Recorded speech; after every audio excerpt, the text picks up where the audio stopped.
Assalamualaikum warahmatullahi wabarakatuh.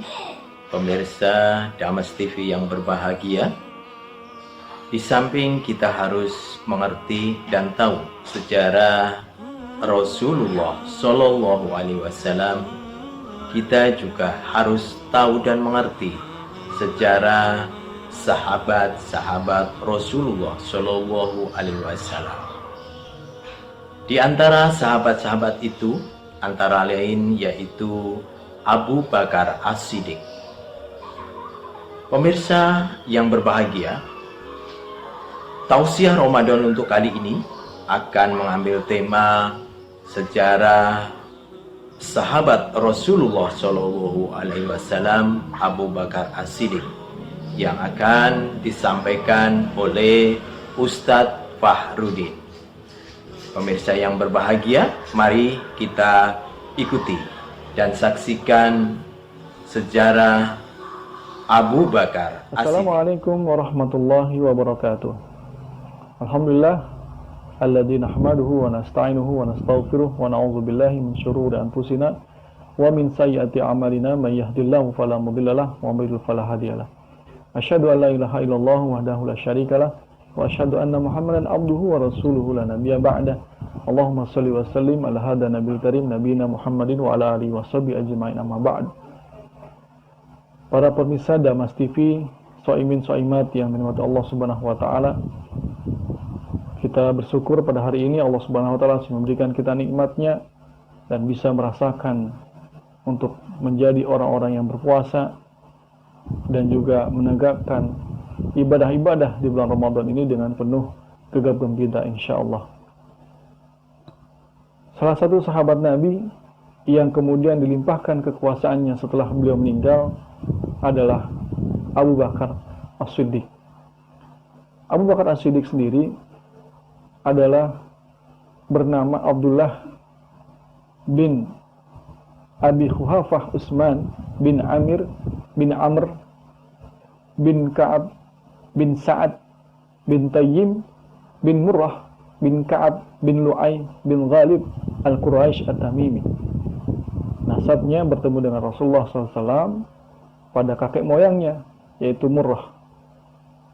Imam An-Nawawi dalam bukunya At-Tahdzib, dia berkata, perlu digarisbawahi bahwa nama Abu Bakar As-Siddiq adalah Abdullah. Nama Abu Bakar As-Siddiq yang masyhur itu adalah Abdullah. Ada pula yang menyebutkan bahwa namanya Atik. Namun para ulama yang lebih kuat, kesepakatan para ulama menyebutkan bahwa Atik itu adalah julukannya, bukan namanya. Ia dijuluki Atik. Kenapa? Karena ia terbebas dari api neraka. Sebagaimana hadis yang diriwayatkan Imam At-Tirmizi ketika disampaikan oleh Aisyah radhiyallahu anha, ketika Abu Bakar masuk ke rumah Rasulullah SAW, Rasulullah bersabda, "Ya Abi Bakrin, anta atikullah minan nar." Wahai Abu Bakar, Anda adalah pembebas manusia dari api neraka. Ini adalah julukan daripada Abu Bakar. Di dalam riwayat yang lain, Mus'ab bin Zubair, Laits bin Sa'ad juga menyebutkan julukan Atik itu merupakan merupakan sebutan karena apa? Karena dia berparas rupawan. Ya. Bahkan juga disebutkan di riwayat yang lain, kenapa disebut Atik? Ya, karena silsilah keturunannya tidak ada yang tercelah. Ya. Musa bin Zubair dan yang juga berkata bahwa kaum muslimin sepakat menyebutkan As-Siddiq, ya, di belakang namanya. Ya. Oleh karena itu, orang yang pertama disebut sebagai As-Siddiq ini kenapa? Karena beliau adalah orang yang selalu bersegera, ya, mengakui kebenaran Rasulullah SAW. Ya, kenapa disebut gelar As-Siddiq? Karena beliau orang yang pertama, orang yang paling segera yang menyebutkan kebenaran Nabi Muhammad SAW.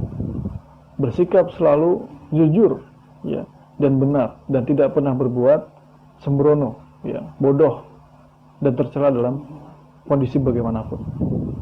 Dalam sejarah Islam, rekam jejaknya sangat terhormat dan patut diukir dengan tinta emas. Banyak contoh yang bisa kita kemukakan tentang hal tersebut. Dia bersikap tegas dan konsisten saat menjawab cacian orang-orang kafir tentang Isra. Ia bersedia meninggalkan rumahnya, anak-anaknya, istrinya. Demi apa? Menemani Rasulullah SAW berhijrah ke Madinah. Ia salah satu dari 2 orang di dalam gua dan mendampingi seluruh perjalanan beliau. Ya. Diabadikan dalam surat, ya, bahwasanya Abu Bakar radhiyallahu anhu As-Siddiq, ya, Thaniyasnaini idhuma fil qar id yaqulu li sahibihi la tahzan innallaha ma'ana. Dalam surat Taubah ayat 40 disebutkan bahwa sedangkan ia ada seorang dari 2 orang ketika kedua-duanya berada di dalam gua. Pada waktu itu ia berkata kepada sahabatnya, janganlah kamu takut, janganlah kamu bersedih, sesungguhnya Allah bersama kita. Ya. Itulah Abu Bakar As-Siddiq. Ya. Ia juga mengucapkan kata-kata yang tepat, kata-kata yang cerdas sewaktu perang Badar dan perang Hudaybiyah. Ya. Ia bercucuran air mata tatkala mendengar Rasulullah SAW bersabda bahwa beliau adalah hamba yang ditawari akhirat dan dunia, tetapi lebih memilih akhirat. Ia tak tergoyahkan ketika Rasulullah SAW berpulang, ya, kepada hariban Allah Subhanahu Wa Taala, dan kalimatnya sangat terkenal saat menerangkan khalayak yang gundah akibat ditinggalkan oleh Rasulullah SAW. Selanjutnya ia bertindak cepat melakukan baiat demi kemaslahatan kaum muslimin. Selain itu, perhatian sangat besar dan pendiriannya kukuh untuk tetap mengirimkan pasukan Usamah bin Zaid ke Syams sebagaimana rencana Rasulullah SAW. Sikapnya tegas, ya, dalam memerangi orang-orang murtad. Argumentasinya jelas, sangat kuat ketika berdebat dengan para sahabat-sahabat utama Rasulullah SAW tentang masalah ini. Allah telah meringankan langkahnya untuk memerangi golongan murtad tersebut. Ia juga mempersiapkan pasukan untuk membuka Syam. Sejarah hidup Abu Bakar diakhiri dengan satu hal penting yang menjadi penanda kehidupannya dan keutamaannya yang besar, yaitu penunjukan Umar sebagai penggantinya. Ia punya firasat tentang Umar, meninggalkan wasiat kepada Umar dan memasrahkannya kepada Allah Subhanahu wa taala. Selanjutnya Allah menjadikan salah satu keputusan yang sangat penting. Abu Bakar merupakan, ya, menjadi penunjuk, ya, kepada Umar, ya, untuk menjadi khalifah berikutnya. Abu Bakar merupakan kunci pembuka jalan, ya, bagi perkembangan pengakuan Islam setelah beliau wafat. Ya. Masih banyak lagi cerita-cerita tentang beliau, kebaikan dan keutamaan Abu Bakar As-Siddiq yang tidak mungkin kita rinci satu persatu.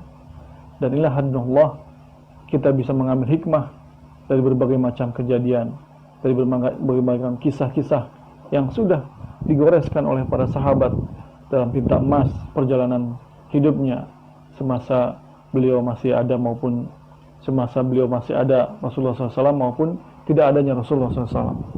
Dan bagi kita yang hidup di masa setelah Rasulullah SAW ini, tentunya kita memerlukan sekali sosok Abu Bakar As-Siddiq hadir di tengah-tengah kita, menjadi contoh buat kita dan juga menjadi sosok tauladan ya bagi kita semua insya Allah. Mudah-mudahan bermanfaat. Al-haq bil Assalamualaikum warahmatullahi wabarakatuh.